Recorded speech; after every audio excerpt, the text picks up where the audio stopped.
키 수술의 어떤 무시무시한 부작용 몇 년 전에요. 키 수술 후에 이제 색전증이 이제 발생을 해서 사망을 한 그런 사건이 있었어요.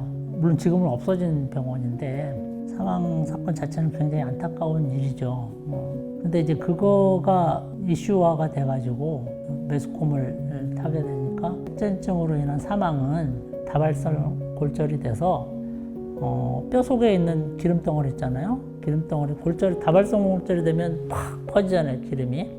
그래서 그 기름의 일부가 혈관을 타고 들어가서 그 혈관이 이제 심장에 있는 혈관을 막거나 그럼 심색전증이 되고 뇌에 있는 혈관을 막거나 뇌색전증이 되는 거예요. 그럼 사망에 이를 수 있죠. 그래서 굉장히 드문 이제 그런 경우인데 어떤 수술 후에 올 수 있는 합병증의 가장 흔한 거, 뉴스에 가장 많이 나오는 건 뭘까요? 그건 이제 마취 사고죠. 그런 거에 비하면 정말 적은 빈도고요. 미디어에 비친 제일 많이 나오는 색전증의 사망, 그거는 염려는 안 하셔도 될 것 같고요. 걷다가 부러진다. 뼈진이 잘 안 찬 상태에서 이제 목발을 계속 짚으세요 했는데 뭐 목발을 안 짚고 걸는다든지 그러면 부러질 수도 있는 문제거든요. 물론 부러지면 안 되겠지만은 부러지면 해결책은 그렇게 어렵지는 않아요.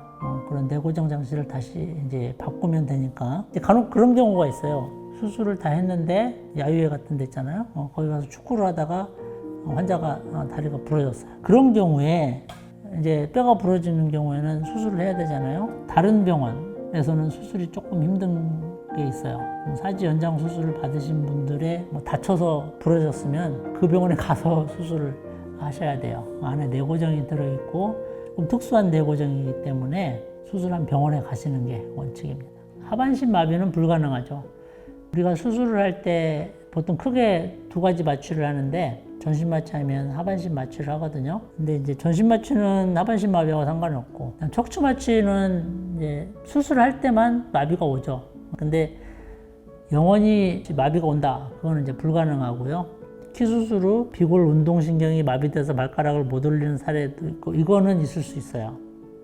이거는 이제 수술 후에 발목이 잘 안 올라가거나 아니면 엄지발가락 움직임이 좀 둔화됐거나 이거는 이제 간혹 발생하는 수술인데 이거도 우리가 항상 어떤 합병증이나 부작용이 왔을 때 어떻게 대처를 하느냐 그게 중요하거든요.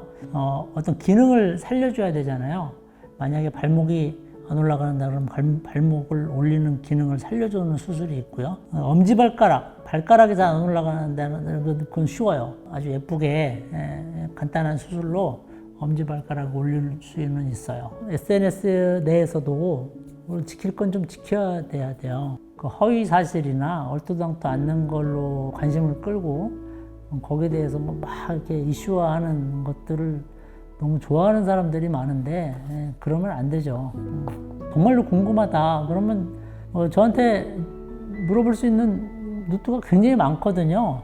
라이브 때 들어와서 누가 막지 않아요. 그런 아무 질문이나 해도 막지 않으니까 오셔서 해도 되고 카페에다 질문 올려주셔도 되고 메일을 주셔도 되고